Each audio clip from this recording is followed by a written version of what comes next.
There's a lot of Kel'Thuzad in the higher ranks right now. People have remembered that you can delete a tank relatively quickly, and in a double tank meta, getting rid of one of them leaves you with only one left. So he's a really good pick, and I don't see a lot of lower league players grabbing him up because he's harder to play. That's not actually true, you just have to stay calm and think about his power spikes. Now, Kel'Thuzad's power spikes can seem relatively straightforward. He's got a quest for it. Rooting people or stunning them with chains gives you stacks of blight, which decreases your cooldowns, increasing your damage, but also eventually increasing your normal damage. But getting this done as fast as possible doesn't have to be fancy footwork. It can be relatively easy.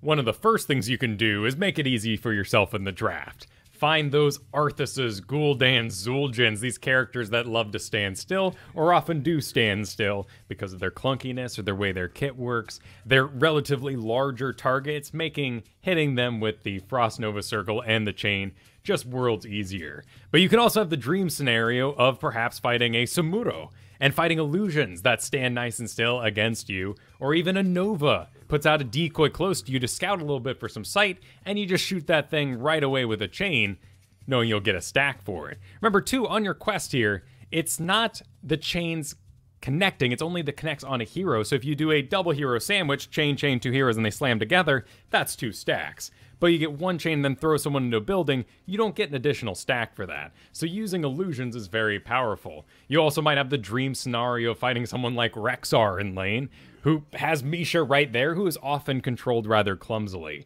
If you don't have these situations, find the tank, find whoever the slowest character is, and just put it all into them. One of the things you can do too is stop being fancy with chains. If you are fighting good players, people who know what's up with Kel'Thuzad, one of the first things they're going to do is wiggle or become wiggly if the chain goes out. So in this situation here, when they are aware that I have it on cooldown, they're going to be super dodgy. They don't want to get hit by the initial chain, they want me to miss, and now they'll engage on me. Remember, your Frost Nova here also applies a slow. You root if you're in the center, and you get the sweet little ding, which is what feels good.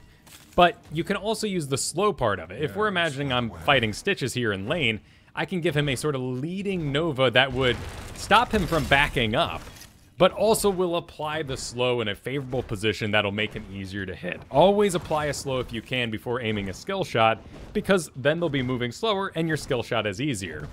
You also need to avoid leading with this chain, because what's going to happen now? This player is going to be avoiding all their walls. They're going to be avoiding all their fellow teammates. They're just going to run around in circles and make things awful for you. So see if you can get them rooted first and then go with the chains. If you're good to just slam people in chains all day, then you don't need to learn how to play Kel'Thuzad. You're already good to go. You're already stacked up. But if you want to play him and you're afraid of getting into the guy, lead with your Frost Nova, get him slowed up, and then fire your chains on an easier target. Your big power spike on Kel'Thuzad is, of course, when you complete your quest, but also level 7, the Glacial Spike. The Glacial Spike allows you to make a very unique and safe engage for yourself and your team, with high predictability of where they're going to end up without the requirement of other heroes in the area. In the early levels right now are pretty decided. Barb Chains is in right now, so you can have that decrease in armor. So when you're fighting double tanks, who often supply their own armor, you can get rid of this. Also, increasing the damage of the chains is pretty nice because we don't run double support anymore, so there aren't cleanses around to really ruin these shots for you anymore. Phylactery is still a really good late game talent that can allow you to res, of course. Also gives you some lifesteal on your spells, which allows you to do a little bit of merc camps, maybe lane a little bit safer by yourself. But by the time you actually get enough of these stacks together, you're probably entering the mid-game, late game anyway, and you're going to hold on, and it won't have that big of an impact. People are becoming absolutely okay with Armor of the Archlich because of all the diving that's happening. These hypermobiles, maybe something like a Tracer you're up against, maybe an Illidan, even a Greymane, hitting them with that slow while the damage might not be huge and the physical armor won't be all of Greymane's attack types. That's still a good way to get away, and no one's going to be upset about you taking this good survivability talent. So go ahead and grab it up. But Glacial Spike is the big one. This allows you to do the safest, strongest engage, and ultimately, if you aren't done with your quest by 7, like the dream scenario would want you to be, Glacial Spike's going to give you a big advantage in getting that quest done. Just like we talked about earlier, if I put this out, first of all, everyone's going to run from it.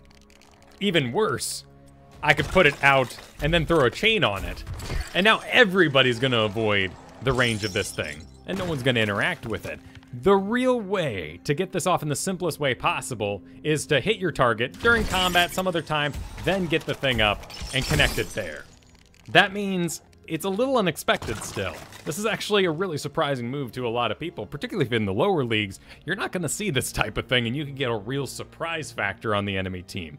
Load it up, put it there, you know exactly where they're going to be at the end of it, and you can preload that explosion ready to go. Then you throw a 10 on that, you've got yourself a pretty good delete scenario, and we're here at level 7 damage without completing our quest. And now at level 10, you have an engage that looks something like an E with the Glacial Spike slamming on top of that, and then the whole pylon that's unleashed on them with the minus 15% armor. And that's where you get that real burst quality. As you move up in levels, the build is pretty well set. Of course, we're adding a Shadow Fissure onto that. It's a global, it's your best of the ults right now. Frost Blast is cute, it's a lot of fun to use. It may empower a team fight, but ultimately it doesn't do what Kel'Thuzad is needed to do in this meta. You have to delete somebody. That is your job. That is your Chromie-like job, to grab one person, isolate them, delete them. If you can't complete the delete, someone else in the area might be able to. 13, you're gonna find Chains of Ice, the slow after they're connected. This makes doing the sandwich really easy. Slap it on 2 heroes, they both come together, and you can even be a little slow on your Frost Nova and still get it off. This is another good way to think that if you're running late, if you are not quest complete at 13, just like maybe a Flame Strike Convection talent for Kel'Thuzad, once you get that second go of it, things are going to get a lot easier. This slow will make landing your Frost Nova a lot easier, and you therefore will complete your quest if you haven't done it yet. At 16, these all look like creative choices. Right now it's Hunger and Cold because of our playstyle. Enemy heroes rooted by Frost Nova take an additional 115 damage each time they are damaged by Kel'Thuzad during the next 4 seconds. We're making engagement. We are using the Glacial Strike to pull them towards our team rather than doing something isolated out in front. This is very powerful with Death and Decay already on top of them, but we're not really interacting with that skill shot. We are going for really quick deletes, and your Death and Decay may be used on the objective, on the nearby lane. Let that thing kind of roam freely and be a part of this eventual kill, but not necessarily what we're focused on during stacking time. Might of the Scourge, you're gonna get a hit. You're gonna have them slowed by your talent, 60% for 1 second. They're gonna be stuck there. They're gonna be rooted. Might as well follow up with a second one. You're gonna have a lot of really tight corners fights with Kel'Thuzad, and those are your moments to win the game at this point. This is a game-winning talent. Some of these are really cute. Shifting Malice is an awesome ability if you can get good enough at it. The problem with any level 20 talent that gives you a unique button is, how long do you actually get to play with this guy? It's more effective to give yourself a reset on a spell that you already know how to use. Getting good Kel'Thuzad practice is hard. AIs do not move the way people do, and when the camera zoomed out, all skill shots changed a little bit. I would encourage anyone looking to play Kel'Thuzad, jump inside the Cursed Hollow Sandbox and give yourself a little bit of a warm-up first. That's done pretty simply. You can even play it by yourself. Just jump into the game, grab a custom, select your Kel'Thuzad, and get into the game. Once inside, you can use this button to spawn a dummy. Target a dummy, and it'll spawn right in the middle of your screen here. You can set up any number of these you want. And just practice your chains into a Frost Nova. So here we have a chain, and slap the 2 in the middle. Frost Nova. And we're already targeting. This is all quick cast right now because you're gonna have to move pretty darn fast to get this stuff done. So get them lined up and be ready. Put that W already in the middle. 2, watch the way my mouse is already hovering in the middle as well. We got a dummy and then another dummy. Your mouse only has to select to here. You don't have to target your mouse of your E on this hostile. you can just do it right in the middle so you're already ready to go on your Frost Nova. So line it up, put your mouse here, and then already have that W ready to hit. And then, of course, hit it with that Death and Decay, because not so much important in the early game, but we're going to be using that with Hungering Cold later. One last thing, you're gonna die. And when you die spectacularly.